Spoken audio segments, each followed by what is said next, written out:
Subscribe பண்ணாதவங்க subscribe பண்ணுங்க. அப்படியே பக்கத்துல இருக்க பெல் ஐகானையும் பிரஸ் பண்ணுங்க.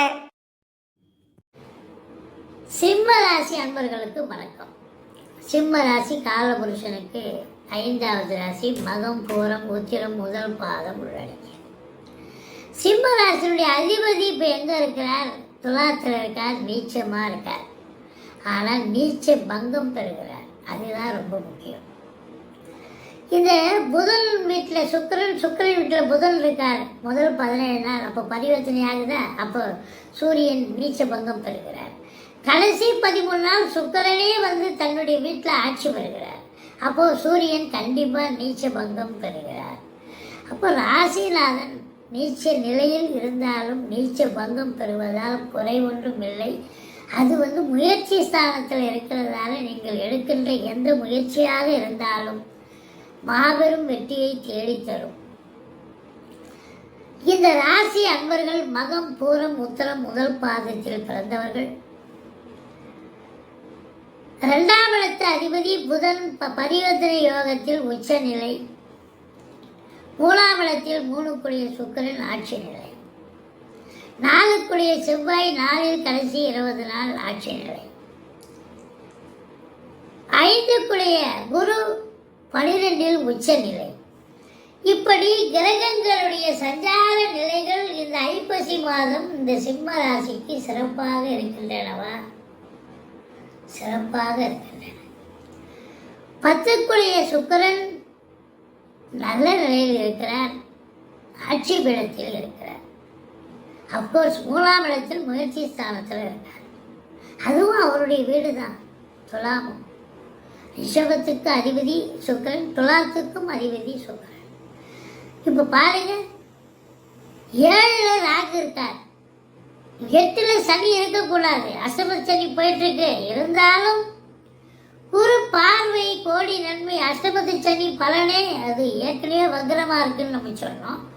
ஒரு பார்வை வேற அப்படின்றதால அதாவது அஷ்டமத்து சனி பலன் இல்லை, தீய பலன்கள் இல்லை, இல்லவே இல்லை. நீங்கள் நல்லா சனி பகவானால் எந்த கெடு பலனும் இல்லை. ஆனால் ராகு பகவான் கண்டிப்பாக, ராகு கேது பிடியில் சிம்மராசி இருக்குங்க. அப்போ வந்து நீங்கள் கேதுவுக்கு பிரீத்தி பண்ணிக்கணும். அது ராசியில் இருக்கார். நீங்கள் வழக்கமாக எல்லாருக்கிட்டையும் நல்லா ஃப்ரீயாக போய் பேசுவீங்க, பழகுவீங்க. இப்போ கேது இருக்கிறதுனால ஒரு விட்டேத்தியாக ஒரு தனியாக போவீங்க. தனிமை விரும்பி, ஏகாந்த விரும்பி. ஆஃபீஸ் கேண்டீன் போனால் கூட தனியாக போவீங்க. நீங்கள் 10 பேர் படைச்சோட போவீங்க ஃப்ரெண்ட்ஸோட உதாரணமாக. இப்போ பார்த்தீங்கன்னா தனியாக போவீங்க. பெரும்பாலும் உங்களுக்கு வந்து கௌரவமே பிரதானம் நினைக்கக்கூடியவர்கள் நீங்கள். அப்படி இருக்கிறவங்க யாருக்கிட்டையும் 4 பேர் கூட்டு சேர்ந்து தான் போகக்கூடியவர்கள் எங்கே போனாலும். இப்போ தனியாக போவீங்க. ஏன்னா கேது ராசியில் இருக்கார். அது கூட ஒரு பெரிய மைனஸ் இல்லை, நல்லது நல்லா செய்யும் சிலதெல்லாம். ஆனால் ராகு வந்து 7 இருக்கார் பாருங்க. கணவன் மனைவியிலேயே கருத்து வேறுபாடு வரும், சண்டை வரும், சச்சரவு வரும், பிரச்சனை வரும், பிரிவினை வரும். அவங்க கோச்சிட்டு அவங்க அம்மா வீட்டுக்கு போவாங்க, பஞ்சாயத்து பண்ணிட்டு வரணும். ஏன் போலீஸ் ஸ்டேஷன், கோர்ட்டு, வம்பு வழக்குன்னு கூட போகலாம். எல்லாரும் போயிட மாட்டாங்க. யாரெல்லாம் பிரியணும்னு ஒரு அமைப்பு இருந்தாலும் பிரிச்சு விட்டுருவார் அவர் ராக பகவான் அப்படின்னு சொல்லலாம். அதனால எல்லாருமே சிம்ம ராசியில் பிறந்தவர்கள் அலர்ட்டாக இருக்கணும். அப்பா சண்டை வரும்பா குடும்பத்தில் அலர்ட்டாக இருக்கணும். அதே நேரத்தில் நண்பர்களும் சொன்னால் புரிஞ்சுக்க மாட்டாங்க. நண்பர்களுக்கும் உங்களுக்கும் கருத்து வேறுபாடு நிறைய வரும். கூட்டு தொழில் பண்ணுற இடத்துல கூட்டாளிகளுக்கும் உங்களுக்கும் கருத்து வேறுபாடு வந்தால் கூட்டு தொழில் எப்படி போகும்? அது மீடியமாக தான் போகும். ஆனால் வெளிநாடு போகிறேன்னு பேர் வெளிநாடு கிளம்பிட்டீங்கன்னு சொன்னாக்கா, எஸ்கேப் ஆகிட்டீங்கன்னா சூப்பர், தப்பிச்சிங்கன்னு அர்த்தம். நல்லா சம்பாதிக்க போகிறீங்க, சாதிக்க போகிறீங்க, எந்த ஒரு பிரச்சனையும் இருக்காது. உங்களை பொறுத்தவரையும் சுக்கிரன், புதன், செவ்வாய் பாருங்க 4 4 ஆட்சி பீடத்தில் இருக்கிறார் கடைசி 20 நாள். அப்போ பூமி சம்பந்தப்பட்ட விஷயங்கள் தொழில் பண்ணக்கூடியவர்களுக்கு ஒரு பொற்காலம். ரியல் எஸ்டேட் பிரமுகர்கள், பிளாட் ப்ரமோட்டர்ஸ், பில்டர்ஸ், கட்டிட கலைஞர்கள், இடம் வாங்கி விற்கக்கூடியவர்கள், புரோக்கரேஜ் செய்யக்கூடியவர்கள், செங்கல், மணல், ஜல்லி, ஆல்வர்ஸ் போன்ற பிரிவில் பணியாற்றுபவர்கள், மரம் வியாபாரம், அதாவது மரம்னா இந்த வாசகால், ஜன்னல், இதுக்கெல்லாம் இப்போ இது பண்ணுறாங்க இல்லையா, ப்ரொவைட் பண்ணுறாங்க இல்லையா, அப்போ அந்த அன்பர்கள், அந்த மர சாமான்கள் விற்பனை செய்யக்கூடியவர்கள், ஆச்சாரிகள், அது தச்சு வேலை, அந்த வேலை செய்யக்கூடியவர்கள், ஆச்சாரிகள், இவங்க எல்லாருக்கும் வேலை வாய்ப்புகள் சிறப்பாக இருக்கும், சந்தோஷமாக இருக்க போகிறது. ஆனால் சனி பகவான் 2ஆம் இடத்தை பார்க்கறதால கொஞ்சம் குடும்பத்தில் கொஞ்சம் என்ன நிறையவே பார்த்து பேசுங்க. 2ல் சனி பார்வை இருக்கு, 7ல் ராகு. அப்போ குடும்பத்தில் உள்ளவர்கள், வீட்டிற்கு வரக்கூடிய விருந்தாளிகள், நட்பு வட்டாரங்கள், அவங்க பங்குக்கு அவங்க மல்லு கட்டி நிற்பாங்க, கணவன் மனைவி உட்பட. 7ல் ராகு, கணவன் மனைவிக்கே சண்டை சச்சரவு வரும்னு நம்ம சொல்லிடுறோம். அப்போது பேசுவதில் எச்சரிக்கை தேவை. வாக்கினை தொழிலாக கொண்டு செயல்படக்கூடிய இந்த சிம்ம ராசி என்பவர்கள் மிகுந்த விழிப்புணர்ச்சியோடு தான் இருக்கணும். மற்றபடி 3ஆம் இடம் சிறப்பாக இருக்கு. வீட்டுக்கு தேவையான விலையுயர்ந்த பொருட்களை வாங்கி மகிழ்வீர்கள்.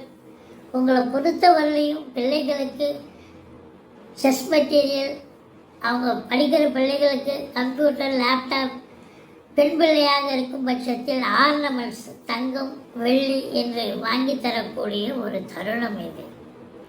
சூப்பராக குடும்பத்துக்கு சாமான் செட்டு வாங்கி சேர்த்துடுவீங்க. இதுதான் நேரம். அது மட்டுமா, 4ல் செவ்வாய்.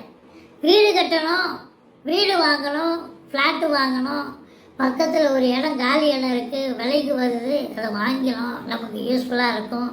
இப்படி உங்கள் அபிலாஷை என்னவோ அதை நிறைவேற்றக்கூடிய தருணம் வந்தாச்சு.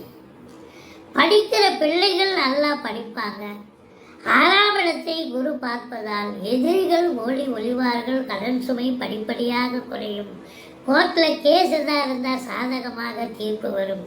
சொந்த தொழில் செய்யக்கூடிய அன்பர்களுக்கு நம்பிக்கைக்கு பாத்திரமான பணியாளர்கள் கிடைப்பார்கள். 5 உச்சம் 12. பிள்ளைகளுடைய வளர்ச்சி சிறப்பாக இருக்கும், பிரம்மாண்டமாக இருக்கும். நீங்களே எதிர்பார்க்க மாட்டீங்க. இன்ஸ்டியூஷன்லேருந்து தகவல் வரும், உயர்கல்வி படிக்கிறவங்க பிள்ளைங்க நல்லா படிக்கிறாங்க அப்படின்னு. அது உங்களுக்கு பெருமை இல்லையா? ரொம்ப சிறப்பு. படிக்கிற பிள்ளைகள் நல்லா படிப்பாங்க. அதுவும் வெளிநாட்டில் போய் உயர்கல்வி படிக்கக்கூடிய பிள்ளைகளும் நல்லா படிக்கக்கூடிய தருணம். மற்றபடி 8ல் சனி இருந்தாலும் குரு பார்வையில் இருப்பதால் திடீர் அதிர்ஷ்ட வாய்ப்புகள் தேடி வரும். வரா கடன்கள் வசூலாகும். இன்சூரன்ஸ் பணம் கிளைம் ஆகி கைக்கு வரக்கூடிய ஒரு காலகட்டம். வாரிசே இல்லாத குடும்பங்களுக்கு உங்களை வாரிசாக நியமித்து அவங்களுடைய சொத்து பற்றி நகரட்டு லிக்விட் கேஷ் உங்கள் பெயருக்கு மாற்றி எழுதக்கூடிய விபரீத ராஜயோகம் ஒரு சிலருக்கு அமையும். பாருங்க, சனி பகவான் 10ஆம் இடத்தை பார்க்கிறார். அதிகப்படியான உழைப்பு தேவைப்படுகிறதுங்க. மற்றபடி ஒன்றும் குறையில்லை. சூப்பர். அதிகப்படியான உழைப்பு தேவை. இன்புட்டு அதிகமாக இருக்கணும், அப்போ தான் அவுட்புட்டு கண்டிப்பாக கிடைக்கும். இப்போ 8 ஹவர் டியூட்டினா 10 ஹவர் வேலை பார்க்க வேண்டிய சூழல் ஏற்படும். அதுதாங்க. அப்போ இருக்கும்போது சம்பாத்தியம் சிறப்பாகத்தான் இருக்கும். பாருங்க, 2க்கும் 11க்கும் உடையவர் மொத்தம் முதல் 17 நாள் உச்சநிலை. அப்போ சம்பாத்தியம் சிறப்பாக இருக்குமா? 2க்கும் 11க்கும் உடையவர் 3ஆம் இடத்தில் 17 நாளுக்கு பிறகு இருக்கிறார். அப்போ உங்களை பொறுத்தவரையிலையும் சம்பாத்தியம் அளவிட முடியாத அளவுக்கு சொந்த தொழில் பண்ணக்கூடியவர்களுக்கு இரட்டிப்பு வருமானம் வரும். அதே நேரத்தில் பத்திரிகை துறை, மீடியா துறை, எழுத்துத்துறை, சினிமா இண்டஸ்ட்ரி, தொலைக்காட்சி இண்டஸ்ட்ரி, இதில் பணியாற்றக்கூடியவர்களுக்கெல்லாம் சிறப்பான நேரம் காலம். செவ்வாய் 10ஆம் இடத்தை பார்க்கிறார். காவல்துறை, தீயணைப்புத்துறை, மருத்துவத்துறை, இராணுவத்துறை. சூரியனும் நல்ல நிலை. ஐஏஎஸ், ஐபிஎஸ், ஐஎஃப்எஸ், அதற்கு நிகரான பணியில் இருக்கும் அன்பர்கள், கலைநிலை ஊழியர்கள், இவங்களுக்கெல்லாம் ஒரு பொற்காலம் என்று சொன்னால் மிகையாகாது. அற்புதமான நேரம். மொத்தத்தில் சிம்ம ராசியில் பிறந்த அன்பர்களுக்கு கணவன் மனைவியிடையே கருத்து வேறுபாடு வரும். எச்சரிக்கையாக இருந்து கொள்ளுங்கள். நண்பர்கள் புரிஞ்சிக்க மாட்டாங்க. கூட்டுத்தொழில் செய்கிறது கூட்டாளிகளும் நீங்களும் எச்சரிக்கையாக இருந்துக்குங்க. பேசுவதை தொழிலாக கொண்டு செயல்படக்கூடியவர்கள் மிகுந்த எச்சரிக்கையோடு பேசணும். மற்றபடி எல்லாமே உங்களுக்கு சக்சஸ் தான், யோகம்தான், அற்புதம்தான். பொருளாதார மேன்மை இருக்கு, சுபிட்சம் இருக்கு, சம்பாத்தியம் இருக்கு அப்படின்னு கண்டிப்பாக சொல்லுவோம். உங்களை பொறுத்த வரலையும் பார்த்தீங்கன்னு சொன்னால் நீங்கள் வணங்க வேண்டிய தெய்வம் அப்படின்னு பார்த்தீங்கன்னா இந்த ராகு கேதுவுக்கு வழிபாடு பண்ணிங்க. ராகு துர்கை, பட்டீஸ்வரம் துர்கையை வழிபாடு செய்து கொள்ளுங்கள். கேதுவுக்கு நீங்கள் விநாயகரை வழிபாடு பண்ணால் கூட போதும். மற்றபடி குறை ஒன்றும் இல்லை. 16, 17, 18 ஆகிய தேதிகள் சந்திராஷ்டம தேதிகளாக வருவதால் ரொம்ப எச்சரிக்கையாக இருங்க. கொஞ்சம் விட்டு கொடுத்து தாங்க போகணும். நீங்கள் பேசுவதில் எச்சரிக்கையாக இருக்கணும். எல்லா குடும்பமாகட்டும், உறவினர்களாகட்டும், நண்பர்களாகட்டும், கணவன் மனைவி கொஞ்சம் விட்டு கொடுத்து போகணும், பேசணும். பேசுவதில் எச்சரிக்கை தேவை. மற்றபடி குறை ஒன்றும் இல்லை. அற்புதமான ஒரு மாதம் இந்த ஐப்பசி மாதம். மேலும் தகவலுக்கு எங்கள் சேனலை மறக்காமல் சப்ஸ்கிரைப் பண்ணுங்கள். நன்றி.